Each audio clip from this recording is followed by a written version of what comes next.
शुरू से शुरू करते हैं अब। Okay, 1 2 3 start.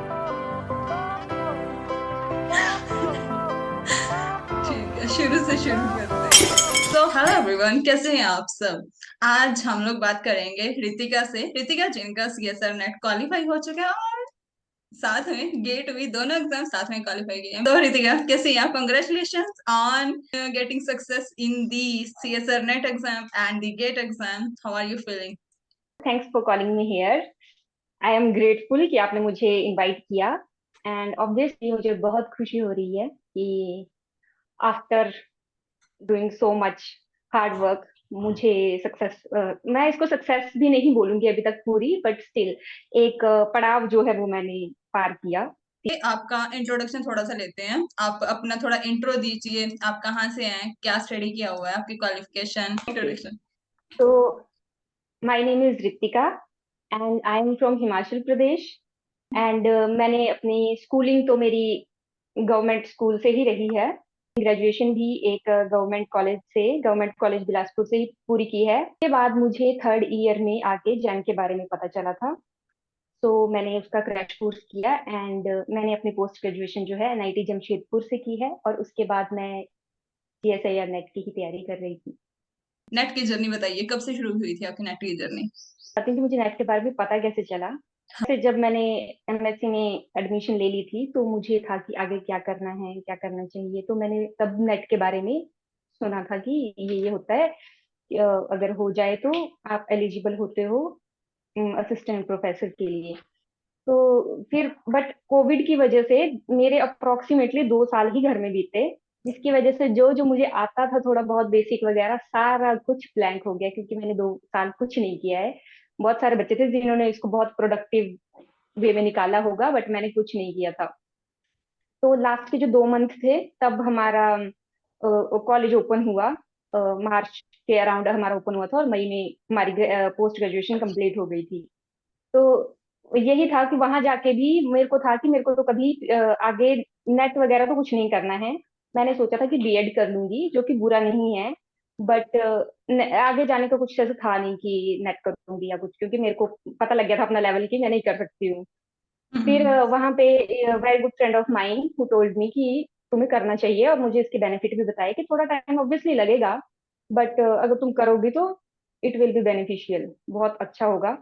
तो उसके बाद मैंने सोचा कि एक ट्राई कर ही लेते हैं, क्योंकि थोड़ा सा ड्रॉप करने में तो कुछ नहीं जाएगा, मेरे मेरे को कुछ ना कुछ मैं गेन ही करूंगी, कुछ नहीं करूंगी, हम्म। तो इसलिए मैंने सोचा एक ट्राई दे देते हैं। तो फिर मैंने एमआईएम में ही एडमिशन लिया, और 6 मंथ का था वो। तो उसके तैयारी की, बट तब यही था अनफॉर्चुनेटली कि जो जून का एग्जाम था, जून 2022 का, वो सितंबर 2022 में हुआ, और दिसंबर वाला पोस्टपोन होके वो जून में ही हुआ। तो हम दिसंबर वाला अटेम्प्ट मैं दे नहीं पाई, और सितंबर वाले के लिए मैं तैयार नहीं थी, बट मैंने दिया था। तो दिसंबर वाला जो हुआ वो जून में ही हुआ। बस फिर जब कोचिंग थी तब तो मैंने इतनी अच्छे से तैयारी नहीं की, पता नहीं कहाँ था दिमाग, बट ठीक था। मतलब वही है कि क्लासेस चल रही थी, तो बहुत सारा पीछे का भी मेरे को क्लियर करना था, तो वो भी 6 मंथ में नहीं है पॉसिबल। अगर हम हमें कुछ नहीं आता है, हमें शुरू से ही शुरू करना है, तो वो नहीं है पॉसिबल, है ना। तो फिर भी धीरे धीरे किया, तो जून वाला भी नहीं हुआ। तो फर्स्ट अटेम्प्ट फिर भी थोड़ा चिल होके दिया था, जून वाले के लिए तैयारी तो की थी, बट इतनी अच्छी नहीं थी, तो वो नहीं हुआ। फिर दिसंबर 2023 वाला भगवान की कृपा से हो गया। 6 मंथ की कोचिंग एनफ होती है क्या एएसआर नेट क्वालिफाई करने के लिए? सी बट आई फील इज कि कोचिंग आपको यही बताती है कि आपने कैसे तैयारी करनी है, और वो आपको स्टडी मटेरियल प्रोवाइड कराती है। तो आई हम्म। थिंक कि हाँ, कोर्स आप 1 साल का भी ले सकते हो, बट वही है कि वो 6 मंथ की चीजें 1 साल में ही फिर स्लो में करके बताएंगे ना। तो वो है कि आपको टाइम ज्यादा देंगे पढ़ने के लिए, बट वो 6 मंथ में भी कंप्लीट हो जाता है, और वही 6 मंथ का बस 1 मंथ। यही है ना कि सीएसआई और नेट और एमएससी में बहुत फर्क होता है। जरूरी नहीं है कि आपका 1 साल में भी क्वालिफाई हो जाए, है ना। और जो हो सकता है इससे ज्यादा टाइम आपको लगे, 2 साल भी लग सकते हैं, क्योंकि ये डिपेंड करता है कि आप क्वेश्चन को कैसे टैकल कर रहे हो। और वही है कि 3 घंटे में आपको 120 क्वेश्चन देखने होते हैं, उनमें से आपको देखने होते हैं कि कौन कौन हम कर सकते हैं। तो वो सारा टाइम मैनेजमेंट एंड ऑल, उसके लिए आपको टाइम लगता है अगर आपको कुछ नहीं आता है। हाँ, 1 मंथ इसलिए कि हम बहुत अच्छे से तैयारी है, अच्छी पढ़ाई है, क्वेश्चन भी प्रैक्टिस बहुत पहले कर ली है खुद पे, और इसलिए क्रैश कोर्स ले रहे हैं, या पहले कभी 6 महीने का लिया है बट कॉन्सेप्ट रिवाइज करने के लिए 1 मंथ का क्रैश कोर्स कर रहे हैं। अदरवाइज तो अगर बिल्कुल आपको अच्छे से तैयारी करनी है तो आई थिंक 1 साल तो लगता ही है अच्छे से तैयारी करने के लिए, अगर कोई बिल्कुल बेसिक है। ओके। और सीएसआर ने क्वालिफाई किया आपने विद लाइक, लेकिन आपके क्या रैंक रहा ये किसी को नहीं पता अभी तक। हाँ, तो मेरा रैंक मैं बताऊं तो मेरा इतना भी अच्छा नहीं है, मुझे अभी दोबारा अटेम्प्ट देना है जून में। मेरा जेआरएफ क्वालिफाई नहीं है, मेरा नेट ही क्वालिफाई है, तो उसमें मेरा रैंक 137 है। तो हम्म। अभी मैं जेआरएफ के लिए तैयारी कर रही हूँ, होपफुली कि जून में मेरा जेआरएफ भी हो जाए। हम्म, हो जाएगा हो जाएगा, एक हुआ तो आगे का स्टेप भी अच्छा बढ़ेगा। हम्म। होपफुली। हम्म। अगर अगर ये सोचे कि एक बार में सीएसआर नेट क्वालिफाई करना है तो कर सकते हैं। हाँ, अगर चाहे तो 6 मंथ में तैयारी हो सकती है, वही है कि आपको पूरा चूज करना है कि आपको क्या क्या पढ़ना है, आपको सब कुछ नहीं पढ़ना होता है उसमें। तो आपको पहले सिलेबस देखना पड़ेगा, और उसमें से भी जो हाई वेटेज टॉपिक होते हैं आप उनको लीजिए, जैसे रियल हो गया और लीनियर अलजेब्रा हो गया। ये तो इतने ज्यादा आते हैं, मतलब 50-70 मार्क्स के ये आ जाते हैं। अगर आप इन दोनों को भी अच्छे से कर लोगे तो मतलब आपके चांसेस बढ़ जाते हैं कि आपका हो जाएगा।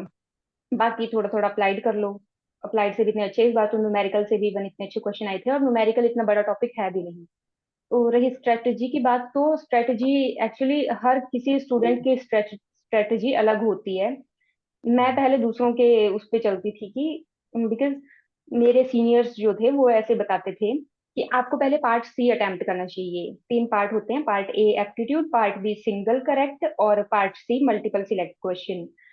तो सीनियर्स ये बताते थे कि मल्टीपल सिलेक्ट क्वेश्चन पहले करने चाहिए, जिससे क्या है कि आपकी मेंटेलिटी वैसी बन जाती है कि आपने कैसे अटेम्प्ट करना है। अगर आप पहले पार्ट ए लोगे तो आपका एप्टीट्यूड पे बाउंड सा बन जाएगा, तो आप उनको अटेम्प्ट नहीं कर पाओगे उतने अच्छे से। तो पहले पार्ट सी करो, उसके बाद पार्ट बी करो, लास्ट में एप्टीट्यूड करो। तो मैंने तो यही किया अभी तक, तो कि जो मैंने फर्स्ट अटेम्प्ट दिया था उसमें तो मैंने नॉर्मली ऐसे किया कि part A part B and part C, जो मेरा सितंबर वाला अटेम्प्ट था। तो फिर मैंने सोचा कि अब मुझे पार्ट सी से स्टार्ट करना चाहिए, तो मैंने जून में उससे किया, बट वो नहीं हुआ था। फिर मैंने इस बार भी मैंने पार्ट सी से ही शुरू किया था।